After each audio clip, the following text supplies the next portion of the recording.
Hi guys, welcome to Techavro. In this video I'm gonna be showing you how to set a GIF background in Google Chrome. So firstly you have to go to the Google Chrome option, then you will find here customize Chrome. Click on this customize Chrome, then you have to click on change theme.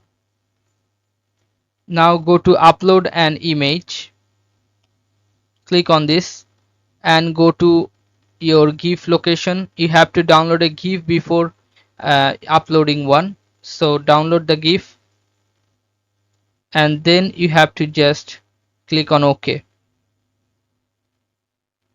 Okay, so you can see now this GIF is working behind the background behind this.